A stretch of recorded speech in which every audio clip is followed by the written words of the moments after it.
ચોમાસું હાલ અંતિમ તબક્કામાં છે, પરંતુ અંતિમ તબક્કાનો પણ આ વરસાદ ખેડૂતોને રોવડાવીને જાય તેવું લાગી રહ્યું છે। મોટા ભાગનો જે પાક છે, ખાસ કરીને મગફળીનો પાક, તે નુકસાન થાય તેવી ભીતિ છે। તો મગફળીના તૈયાર થયેલા પાકને મોટા પાયે નુકસાન જોવા મળ્યું છે।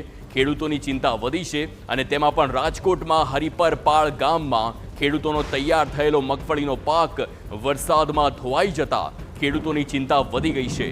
પાક લણવાના 3 દિવસ બાકી જ હતા અને તેવામાં વરસાદને લીધે નુકસાન થયું છે।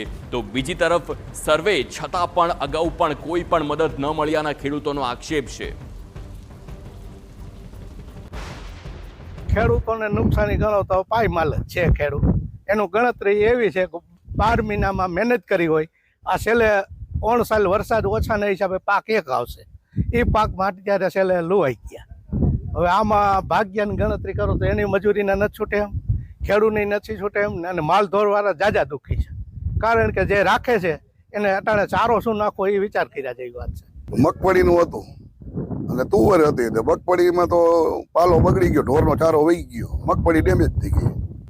મગફળીમાં જે ટેકાના ભાવે ખરીદી થશે કે નહીં? આ ટેકાના ભાવ નો સંભાળે, પાછા પલટી કરી રિજેક્ટ કરે, એટલે ત્યાં લઈ જાવી નકામી થાય। કેટલા સમયથી મહેનત કરતા હતા? 4 મહિના ને 5 દી થયા। આપે ને હું માંગણી કરવી, આપે તો માંગણી કરીને આપતા નથી, માંગણી કરવી કોઈ એમને આપ્યું નથી। મારે કહ્યું તુવરનું પોર કહ્યું, સર્વે કરી ગયા, જોઈ ગયા, ફોટા પાડી ગયા, કઈ આપ્યું નથી। શું કેવું તમને? મને તુવરમાં આપ્યું હોત તો તેમ થાય કંઈક એમ આપ્યું.